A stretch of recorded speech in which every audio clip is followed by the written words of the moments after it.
I am Lisa von Drasek, and I am the curator of the Children's Literature Research Collections of the University of Minnesota. And welcome to Read This Book. And today on Read This Book, we have... Hi, I'm Lacie McMillin. I am a library assistant for the university libraries, mostly working in Wilson Library.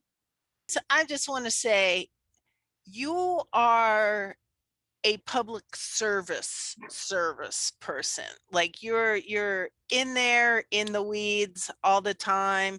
And so I just want to take this moment to honor the work you do, because truly, as someone who, worked the Central Library in Brooklyn, New York on the weekends, that's the kind of work it is. It's you show up and you help as best you can. And I was just asking someone, so are you the person when I come to the library and I'm lost and I don't know what I'm doing? Yeah, it's you. Yep. Great. Yep. And so today, what book did you bring me? I brought Transcendent Kingdom by Gyasi. Can you say a little bit about the author? Yeah, so Gyasi, this is only her second book, and she is just a really awesome storyteller. She can kind of like weave together different things. So in this book, she kind of weaves together kind of like planning for the future and reflecting on your past. But then like in her previous novel, Homegoing, I really fell in love with her then because she weaved together these two stories of two half-sisters in Ghana. So one got married off to an English governor in the 18th century, and the other half-sister was sold into slavery. So you kind of see these two aspects of history playing out between these two sisters and their descendants. So epic. Really cool. Yep. So you could really see this as a Netflix over time. It would, yeah, it's really cool. And sometimes a lot of fiction is hard for me to read if it's not like a really quick plot, but just the way that she writes her stories is just so captivating. So definitely recommend her. So that was the plot of her first one. That was a recap of her first one. Tell me a little bit about this one. So Transcendent Kingdom is about a young woman named Gifty, and she's the daughter of Ghanaian immigrants. So Gifty is working towards her neuroscience PhD at Stanford University, and she's trying to finish her thesis on the neural pathways of reward-seeking behavior. So, tracing addiction and depression, like in your brain, basically. And then she's also trying to take care of her mother who is suffering from depression. So she's kind of like trying to like balance all of these things. And she's also reflecting on her childhood growing up in Alabama. So, she's reflecting on some of the racism that she's occurred throughout her lifetime, but also especially her brother dying of an opioid overdose. Wow, there's a lot going on there.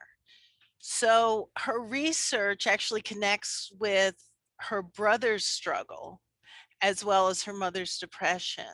That's amazing. If I'm a person, hold up the book again. If I'm a person, I might say that looks pretty dense. That's a lot of, it's a big, show me the spine there. That's a big book.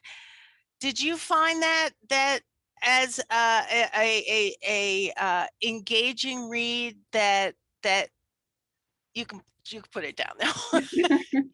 So I guess my question is, as I asked you to just show us the book, sometimes when somebody recommends a novel to me, I'm worried that I'm not going to get into it. Can you tell me a little bit about the language? What kept you reading besides the fact that you already knew the author?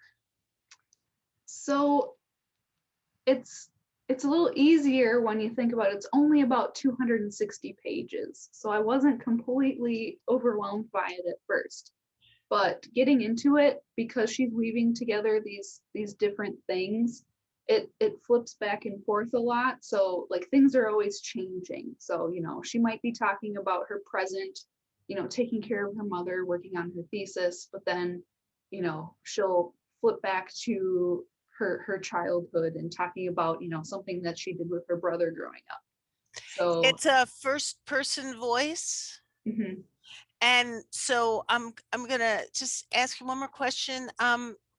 Was there something that surprised you, something that you didn't think about or know about? Because I find with fiction, that's something that often happens, that I have an aha connection moment or something I wasn't thinking about before. Is there something for you? Yeah, I think there's a lot of themes to unpack in this book about relationships and things like that, but I think the one that really struck me was this kind of like science versus faith theme throughout the book because, in growing up in Alabama, she grew up very religious and then is now becoming a scientist. And I think that's, the science and the importance of science is a really important theme in this book, and I think it's especially important these days. So, Oh, Lacie, thank you for bringing me that book. I'm very excited. Is that came from the library? yes, this copy is from our McAllister collection on the first floor of Wilson Library.